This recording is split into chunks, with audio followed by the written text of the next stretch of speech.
yeah, countries have their way of playing. But I think Italy have realized that their way that they've done things in the past was not going to bring them that success.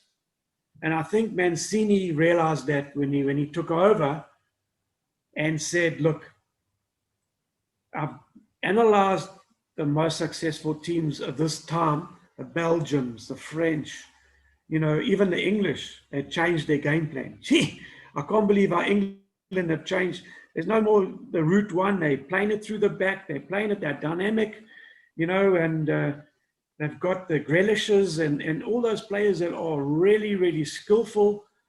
So in Italy, I think Mancini realized I've got to change the thought process. So 2 years ago, he engaged obviously with his technical team and said, okay, these are the players I'm looking for. In 2 years' time for the Euro, and then working towards obviously the World Cup as well. Where are we going to be in the certain areas of the park to make a difference? Italy never have a problem defensively. They'll always never have a problem. They've got experience at the back.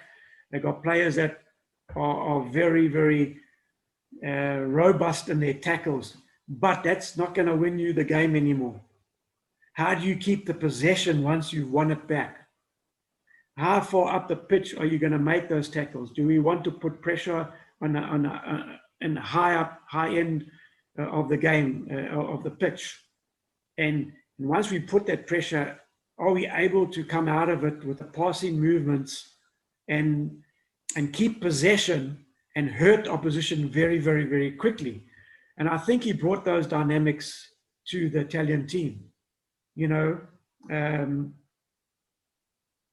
So much to say that, Bonucci at the back was playing 40-yard balls. He was playing balls straight up to the central strikers at times. He bypassed the midfield at times.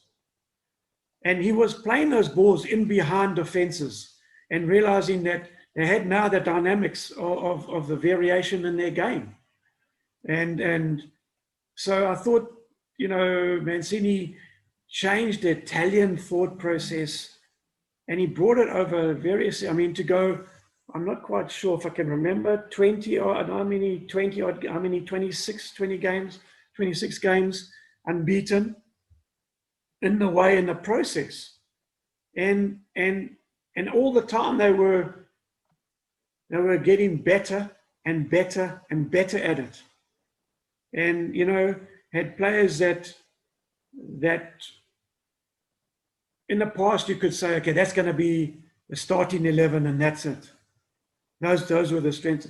Whereas, they had the major injuries in the tournament and they replaced them and the players just came in and just chopped and changed and in games made substitutions that kept them as strong as what they were at the start of the game. And that's what you need throughout the tournament. Once they've qualified in their opening 2 matches, change dynamics and give everybody, I stand to be corrected, but I think Italy used every single player in their squad. Okay, bar probably the goalkeeping side of it, but every outfield, I think they had some game minutes within the tournament, and that is so essential, that they are kept. And that makes the team together, really realizing that, it's not just going to be the starting 11, that I may get my chance in the next game.